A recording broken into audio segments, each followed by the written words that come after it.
आज की कहानी है पवित्र ईर्ष्या, जो कि सुभद्रा कुमारी चौहान की कहानी है। तो चलिए कहानी स्टार्ट करते हैं।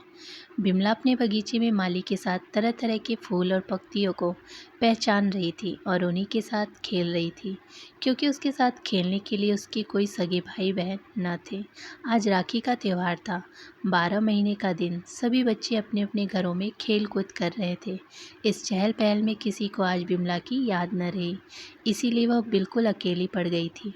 अचानक उसकी दृष्टि सड़क पर हरी भरी साड़ियों से सजी हुई कुछ स्त्रियों और बालिकाओं पर पड़ी, जिनके हाथ में चांदी के समान चमकती हुई थालियों में फूल, माला, फल फूल और नारियल के साथ रंग बिरंगी राखियां चमचमा रही थीं। उसी समुदाय में बिमला की सखी चुन्नी थी। चुन्नी को देखकर बिमला चुप न रह सकी। कौतूहलवश वह पुकार उठी, इतनी सज सजा के कहाँ जा रही हो चुन्नी? यह थाली में क्या लिए हो चमकता हुआ? चुन्नी बिमला की अनभिज्ञता पर हंस पड़ी, बोली, इतना भी नहीं जानती बिन्नो? आज राखी है ना। हम लोग भगवान जी के मंदिर में पूजा करने जाती हैं। वहाँ से लौटकर फिर राखी बांधेंगे। किसे बांधोगी राखी? बिमला ने उत्सुकता से पूछा। इस पर खिलखिला के हंस पड़ी सभी सहेलियाँ। बिमला शर्मा गई। चुन्नी बिमला की सहेली थी। अपनी सखी के ऊपर इस प्रकार सबका हंसना उसे अच्छा नहीं लगा। वह बिमला के पास आकर बोली, बिन्नो, अभी हम लोग भगवान जी के पास पूजा करके उन्हें राखी बांधेंगे, फिर घर आकर अपने अपने भाइयों को बांधेंगे। तुम भी चलो ना हमारे साथ। पर मैं तो अभी अम्मा से पूछा ही नहीं। माँ से पूछकर मंदिर में आ जाना। यह कहकर चुन्नी चली गई। बिमला अपने हृदय में राखी बांधने की प्रबल उत्कंठा लिए हुए बड़े उत्साह से माँ के पास गई। उसकी माँ कमला बैठी कुछ पकवान बना रही थी। वह 9 बरस की बालिका घर में बिल्कुल अकेली होने के कारण अब भी गिरी बालिका थी। वह माँ के गले में दोनों बाहें डालकर पीठ पर झूलकर बोली, मैं भी राखी बांधूंगी माँ। तू किसको राखी बांधेगी बेटी? माँ ने किंचित उदासी से पूछा। तुम जिसे कहो माँ, उसे बांध दूंगी, बिमला ने सरल भाव से कह दिया। किंतु माँ की आंखों के आंसू रुक न सके। कुछ क्षणों में अपने को कुछ स्वस्थ जान पाकर कमला ने कहा, तेरी किस्मत में राखी बांधना लिखा ही होता तो क्या 4 भाइयों में से एक भी न रहता? राखी का नाम लेकर जला मत बेटी, चुप रह। माँ के आंसुओं से बिमला सहम सी गई।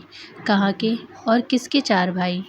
वह कुछ भी समझ न सकी। हाँ, वह इतना ही समझी कि राखी के नाम से माँ को दुख होता है, इसीलिए राखी का नाम अब माँ के सामने नहीं लेना चाहिए।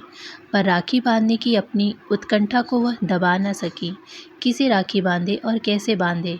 इसी उधेड़-बुन में वह फिर बगीचे की ओर चली गई। फाटक के नज़दीक चुपचाप बैठकर वह गीली मिट्टी के लड्डू, पेड़ा, गुड़िया और तरह तरह के पकवान बनाने लगी। किंतु राखी की समस्या अभी तक उसके सामने उपस्थित थी। इसी समय रोली का टीका लगाए, फूलों की माला पहने और हाथ में चमकती हुई राखियां बांधे हुए उसके पास अखिलेश आया। वह अपना वैभव बिमला को दिखाना चाहता था, क्योंकि बिमला और उसमें मित्रता होने के साथ साथ सदा इस बात की भी लौंग डौट रहती थी कि कौन किससे किस बात में बड़ा चढ़ा है। दोनों सदा इस बात को सिद्ध करना चाहते थे कि हम तुमसे किस बात में कम नहीं हैं। बिमला पकवान बनाने में इतनी तल्लीन थी कि अखिलेश का आना उसे मालूम न हो सका, और दिन होता सो शायद बिमला इस प्रकार चुप रहने पर अखिलेश भी चला जाता। परंतु आज तो उसे बिमला को अपनी राखियाँ दिखानी थी। उस पर यह प्रकट करना था कि देखो बिमला, मुझे तो सम्मान प्राप्त है, वह तुम्हें नहीं। इसीलिए उसने बिमला को छेड़ा, बिन्नो, ये तुम्हारे मिट्टी के लड्डू कौन खाएगा जो इतने ढेर से बना रही हो? बिमला के हाथ का लड्डू गिरकर टूट गया। उसने तुरंत अखिलेश की तरफ देखा और अखिलेश ने सर्वज्ञ दृष्टि से अपने हाथ को देखा, जिन पर राखियाँ चमक रही थी। बिमला अपने पकवान को भूल गई। फिर वही राखियाँ उसके दिमाग में झूलने लगी। अखिलेश के पास खड़ी होकर हाथ से मिट्टी झाड़ती हुई बोली, तूने किसने राखी बांधी अखिल? चुन्नी ने बांधी है, और मैंने उसे 1 रुपया भी दिया है, समझी? अखिलेश ने कहा। कुछ क्षणों तक न जाने क्या सोचकर बिमला बोली, तो तुम मुझसे भी राखी बंधवा लो अखिल भैया। मुझे रुपया न देकर अठन्नी ही देना। नहीं भाई, अठन्नी की बात तो झूठी है। मेरे पास 51 है, मैं वही दे दूँगा। पर क्या तुम्हारे पास राखी है? अखिल ने पूछा। बिमला कुछ सोचती हुई बोली, राखी तो नहीं है, कौन ला देगा मुझे राखी? आश्वासन के स्वर में अखिलेश ने बोला, तुम पैसे दोगी तो मैं राखी ला दूंगा। वह कोई बड़ी बात नहीं है। पर बिन्नो, राखी अकेली नहीं बांधी जाती। राखी बांधने के बाद फल, मेवा, मिठाई भी तो दी जाती है। वह तुम कहाँ से लाओगी? मिठाई मैं माँ से ला दूँगी और कुछ नींबू बगीचे से तोड़ लूँगी। पर पैसे तो मेरे पास 2 ही हैं, उसमें राखी आएगी क्या? बिमला ने पूछा। अखिलेश ने कहा, 2 पैसे में राखी और मिठाई दोनों ला दूंगा बिन्ना। अब तुम माँ से मिठाई न मांगो तो भी काम चल सकता है। बिमला चाहती भी यही थी कि किसी प्रकार चुपचाप राखी बन जाए और माँ न जान पाए। जब उसे मालूम हुआ कि 2 पैसे में राखी और मिठाई दोनों आ जाएंगी तो उसे बड़ी प्रसन्नता हुई। उधर अखिल राखी लेने गया, इधर बिमला फूलों की एक माला एक नन्ही सी थाली में जरा सी रोली और अक्षत रखकर उसकी प्रतीक्षा करने लगी। उसे अधिक प्रतीक्षा न करनी पड़ी। अखिल 1.5 पैसे में मिठाई और ढेले की एक राखी लेकर कुछ ही देर में आ गया। माली के घर से जरा सा मीठा तेल मांगकर एक मिट्टी का दिया जलाया गया। वही गोधूली की पवित्र बेला में एक अबोध बालिका ने एक बालक को 2 पैसे से सदा के लिए भाई के रूप में बांध लिया।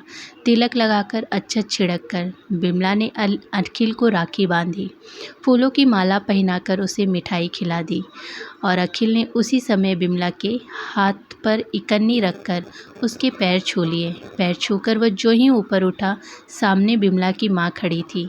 उनकी आंखों से आंसू गिर रहे थे। उन्हें याद आ रहा था अखिल के साथ ही उनका बच्चा, यदि आज वह होता तो वो भी 12 साल का होता। सहसा माँ को सामने देख बिमला कुछ संकोच में पड़ गई। इकन्नी को मुट्ठी में दबाकर वह चुपचाप एक तरफ खड़ी हो गई। अखिल 2 कदम आगे बढ़कर बोला, चाची, बिन्नू ने मुझे राखी बांधी है और मैंने उसे इकन्नी दी है। अब यह भी मेरी बहन हो गई ना चाची।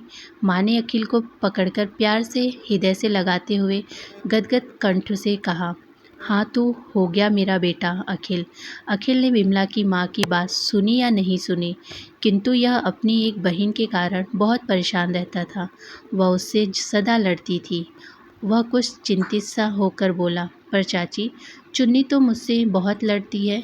बहन हो गई, यह भी मुझसे लड़ा करेगी। नहीं रे पगले, सब बहन नहीं लड़ सकती, माँ ने कहा और दोनों बच्चों को लेकर घर के अंदर चली गई।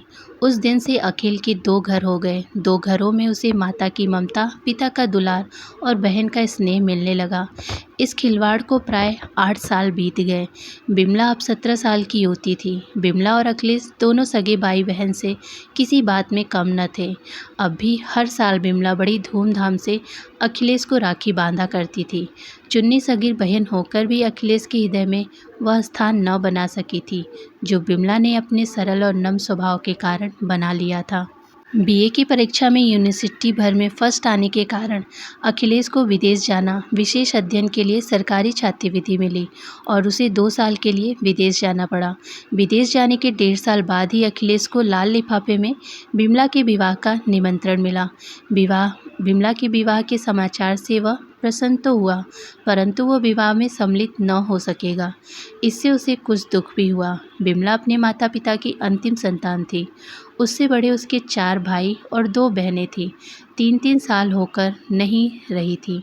न जाने कितनी टोटके, पूजा पाठ और जप तप के बाद वह इस लड़की को किसी प्रकार जिला सके थे। नई सभ्यता की पक्षपातनी होने पर भी संतान के लिए बिमला की माँ ने जिसने जो कुछ बताया वही किया। बिमला के गले में किसी महात्मा की बताई हुई एक तावीज़ अब तक पड़ी थी। तात्पर्य यह है कि वह माता पिता दोनों की ही बहुत दुलारी थी।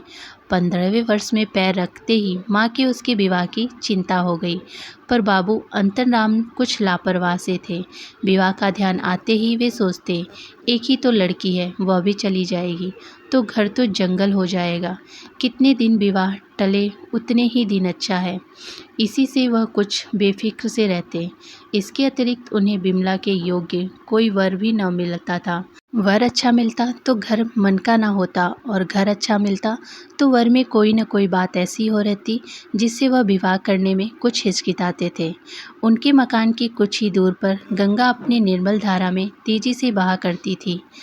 प्राय वहाँ के सब लोग रोज़ गंगा में स्नान करते थे। बिमला भी अपनी माँ के साथ रोज़ गंगा नहाने जाती थी। एक दिन प्राय दोनों माँ बेटी नहाने गई। अचानक बिमला का पैर फिसला और वह बह चली। माँ पुत्री को बचाने के लिए आगे बढ़ी, किंतु बचाना तो दूर, वह स्वयं भी बहने लगी। घाट पर किसी भी व्यक्ति की नज़र उन दोनों पर नहीं पड़ी, इसीलिए दोनों माँ बेटी बहती हुई पुल के नज़दीक पहुँच गई। पुल के ऊपर से कुछ कॉलेज के विद्यार्थी घूमने निकले। एक की नज़र इन असहाय स्त्रियों पर पड़ी। वह फौरन कूद पड़ा। बहुत अच्छा तैराक होने के कारण अपने ही बाहुबल पर वह दोनों माँ बेटी को बाहर निकाल लिया।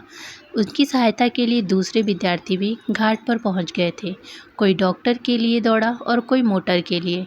कुछ देर में माँ को तो होश आ गया, पर बिमला स्वस्थ न हुई। इसी बीच अनंतराम जी के पास भी खबर पहुंची। वे भी दौड़ते हुए आए।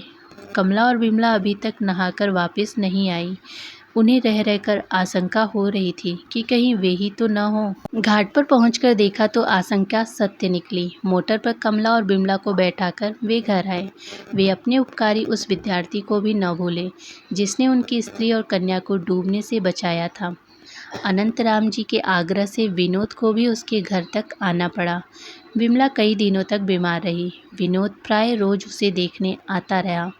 इस बीच में अनंतराम ने विनोद का सब हाल मालूम कर लिया और उन्होंने विनोद को सब प्रकार से बिमला के योग्य समझा। उन्होंने ईश्वर को कोटिस धन्यवाद दिए, जिसने घर बैठे बिमला के लिए योग्य पात्र भेज दिया था। विनोद बसंतपुर का निवासी था और यहाँ कॉलेज में एमए फाइनल में इसी साल बैठने वाला था। परिवार में पिता को छोड़कर और कोई न था। पिता डिप्टी कलेक्टर और बसंतपुर के प्रसिद्ध रईस थे। विनोद स्वयं बहुत सुंदर, स्वस्थ, तेजस्वी और मनस्वी नवयुवक था। अन्य नवयुवकों की तरह उसमें उच्छृंख खलता नाम मात्र का न ही था। वह बिमला को देखने आता था अवश्य, पर जब तक अनंतराम जी स्वयं उसे अपने साथ लेकर भीतर न जाते, वह कभी अंदर न जाता।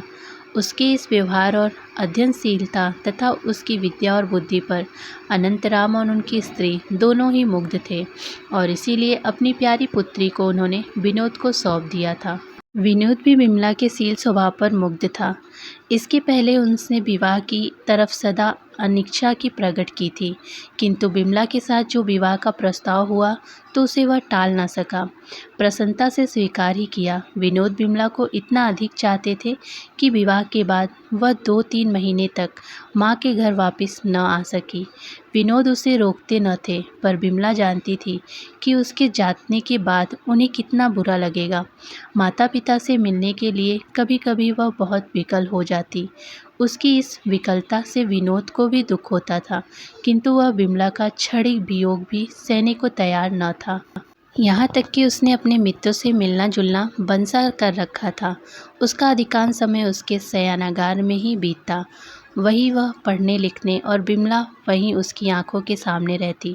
विवाह के 3 महीने बाद विनोद के पिता की बदली उसी शहर में हो गई जहां बिमला का मायका था। बिमला और विनोद दोनों ही इससे प्रसन्न हुए। अब बिमला को माता पिता से मिलने की भी सुविधा हो गई और विनोद का भी साथ न छूटता था। अब प्राय दूसरे तीसरे दिन घंटे 2 घंटे के लिए आकर अपनी माँ से मिल जाया करती थी। इसी प्रकार एक दिन विनोद के साथ बिमला अपनी माँ के घर आई। बिमला तो अंदर चली गई। विनोद वहीं हॉल में आई चिट्ठियों को देखने लगे। एक पत्र विदेश से आया था। लिखावट उसके मित्र और सहपाठी अखिलेश की थी। पत्र था बिमला के लिए। विनोद ने उत्सुकता से पत्र को खोला, जिसमें लिखा था, प्यारी बिन्नो, अब तो तुम्हारे पत्रों के लिए बड़ी लंबी प्रतीक्षा करनी पड़ती है। क्या तुम्हें पत्र लिखने तक का अवकाश नहीं मिलता? अपने नए साथी के कारण तो मुझे भूल ही नहीं जा रही हो। यदि ऐसा होगा तो भाई मेरे साथ अन्याय होगा। पत्रों का उत्तर तो दो, कम से कम दे दिया करो।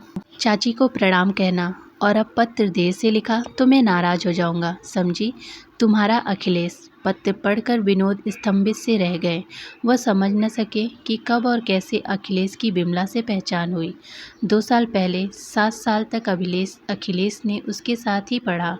उसने कभी भी बिमला का जिक्र उनसे नहीं किया और न ही विवाह के बाद आज तक बिमला ने ही कुछ अखिलेश के विषय में उनसे कहा। और अब पत्र आते हैं तो बिमला के मौके के पते से।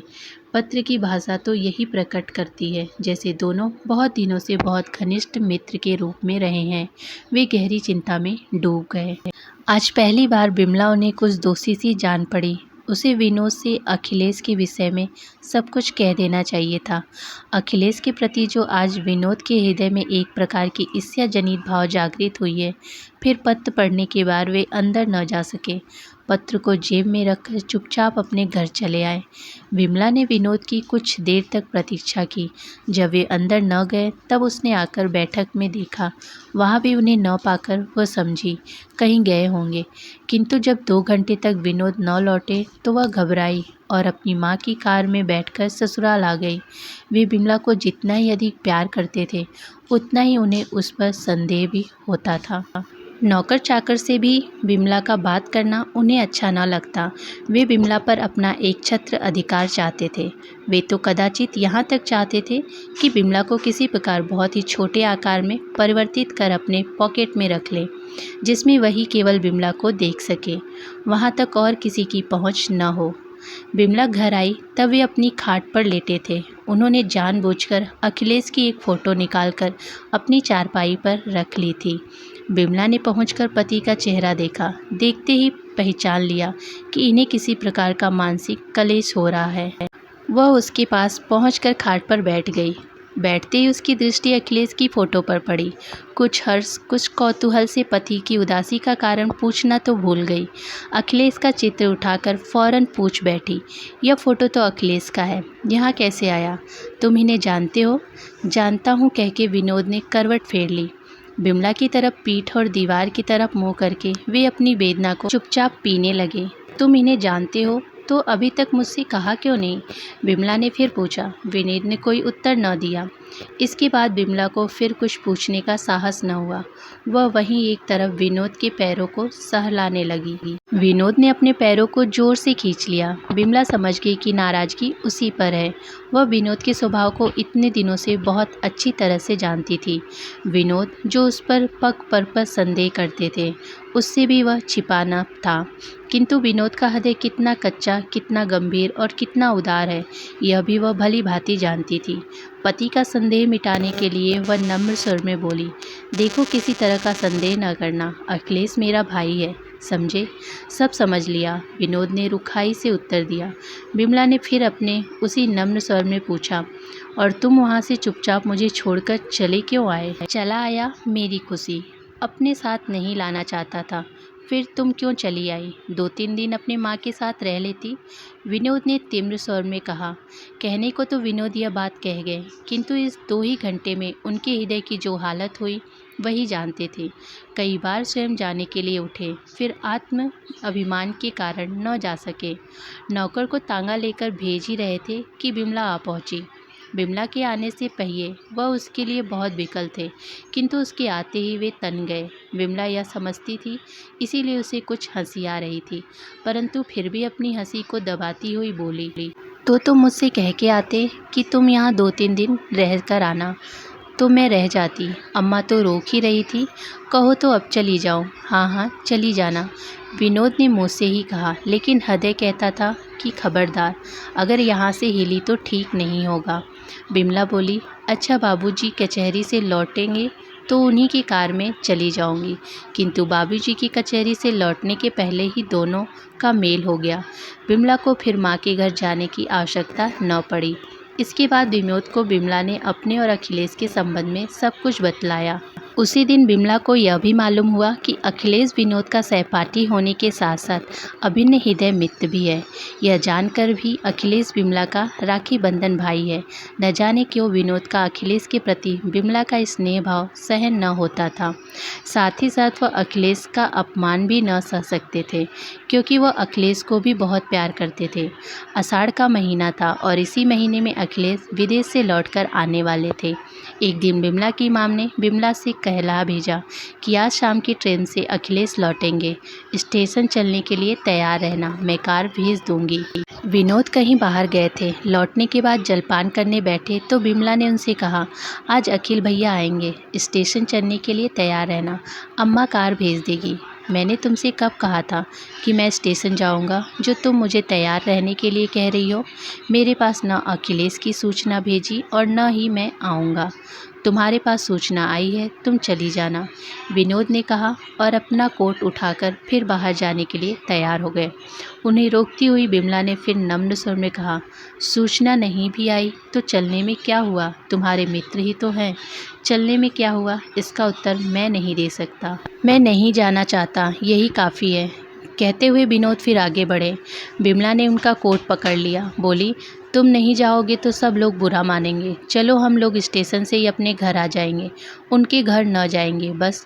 विनोद ने चिढ़कर कहा, क्यों सिर खाए जाती हो बिन्नो, एक बार कह तो दिया मैं नहीं जाऊंगा। तुम्हारा भाई है, तुम खुशी से जाओ, मैं तुम्हें नहीं रोकता। तुम न जाना चाहती हो तो तुम्हें जाने के लिए मैं विवश नहीं करता, फिर तुम ही क्यों चलने के लिए मुझ पर इतना दबाव डाल रही हो। कहते हुए कोट छुड़ाकर विनोद चल दिए। बिमला चुप हो गई। उसने आज ही अनुभव किया कि विवाह के बाद स्त्री कितनी पराधीन हो जाती है। उसके पति की इच्छाओं के सामने अपनी इच्छाओं और मनोवृत्ति का किस प्रकार दमन करना पड़ता है।